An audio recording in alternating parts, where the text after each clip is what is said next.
Hola a todos, en esta oportunidad vamos a ver cómo funciona un transistor BJT como amplificador de corriente.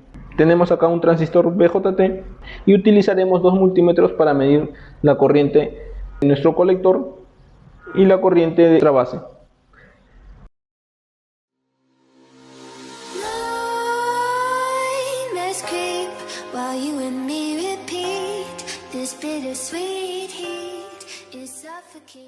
Entre las cualidades de un transistor BJT es que los transistores pueden servir como interruptores, ya que si supera la barrera de tensión que hay en la franja del centro de nuestro transistor, permitirá el paso de la corriente, y también puede funcionar como un amplificador de señal. En este caso vamos a ver cómo amplifica la corriente en un circuito realizado con un transistor BJT. Por ejemplo, acá tenemos un pequeño diagrama donde hemos colocado una resistencia de 23 kiloohmios y una fuente de 4 voltios. Esta fuente la iremos variando y esta de acá, que es de 9 voltios, permanecerá estable. Y vemos que nuestra corriente pasó de 144 microamperios a 14.4 miliamperios. Esto hace una ganancia de 100, ya que si dividimos 14.4 miliamperios entre 144 microamperios nos da una ganancia de 100. Bien, aquí ya tenemos nuestro circuito que vamos a implementar, y este circuito tiene una fuente de 24 voltios, un ventilador y una fuente que vamos a ir variando su voltaje. Pero como nuestro transistor se encarga de ganar corriente, vamos a colocar nuestros miliamperímetros, uno en la base y otro en el colector, para ver la diferencia de corriente que existe entre la base y el colector. Y recordemos que si dividimos la corriente del colector entre la corriente de la base, nos otorga la ganancia que nos va a producir nuestro transistor. En este caso estamos utilizando una resistencia de 12 kiloohmios y un ventilador que vamos a hacer funcionar según sea la corriente que vamos a ingresar en nuestro circuito. La corriente de la base va a ser mucho menor que la corriente del colector, y la corriente que sale por el emisor va a ser casi igual a la corriente del colector, ya que la fórmula es corriente del emisor es igual a la corriente del colector más la corriente de la base. Y como la corriente de la base va a ser muy pequeña, casi no hace un cambio en la corriente total. Es como si tuviéramos la siguiente manera: la corriente de la base, que es una pequeña, y la corriente del colector, que es mucho mayor que la corriente de la base. Y estas dos, al juntarse, producen la corriente del emisor. Esta sería la corriente del emisor, la corriente de la base, y esta sería la corriente del colector.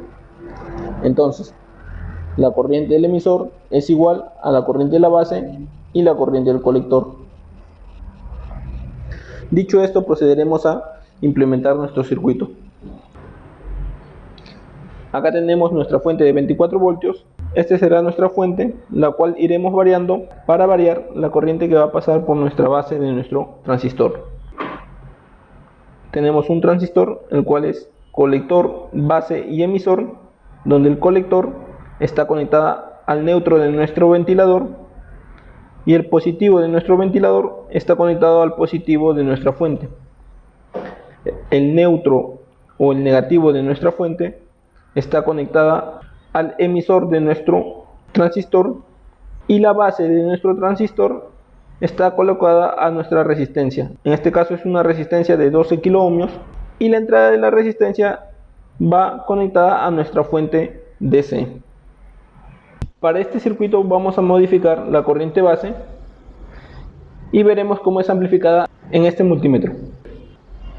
Aumentamos nuestra corriente base y vemos que para una corriente de 0.06 miliamperios nos otorga una corriente en nuestro ventilador de 21.93 miliamperios. Eso hace una ganancia de 400. Recordemos que la ganancia es igual a la corriente del colector entre la corriente de la base. En este caso, nuestra corriente de la base es 0.06 miliamperios y nuestra corriente del colector es 22.15 miliamperios. Haciendo los cálculos, equivale a 370-365 de ganancia. Este valor puede variar según el transistor que usemos. En este caso estamos usando un transistor BC548 que tiene un rango de 200 a 400 de ganancia, y comparado con el valor de nuestro circuito, está dentro del rango de ganancia que nos está otorgando nuestro transistor. Y esto no quiere decir que cada vez que nosotros aumentemos la corriente que va a pasar a nuestra base, va a ir aumentando la corriente de nuestro colector. Por ejemplo, si nosotros aumentamos nuestra corriente, vemos en nuestro multímetro que está midiendo la corriente de nuestro colector, vemos que ya no avanza más, por más que nuestra corriente de base aumente. A eso se le conoce como punto de saturación, y el punto de corte es cuando no deja pasar la corriente a nuestro colector. En ese punto estaría en corte. Para que se rompa la zona de corte de un transistor, el voltaje que debe salir de nuestra base debe ser mayor a 0.7, ya que este es un valor que nos indica nuestro fabricante. Si nuestro voltaje es menor a 0.7, permanecerá en zona de corte. Si nuestro voltaje supera los 0.7 voltios, empezará a funcionar nuestro transistor como un amplificador de ganancia. En este caso la ganancia era de 370 aproximadamente. Y bueno, eso sería todo. Muchas gracias.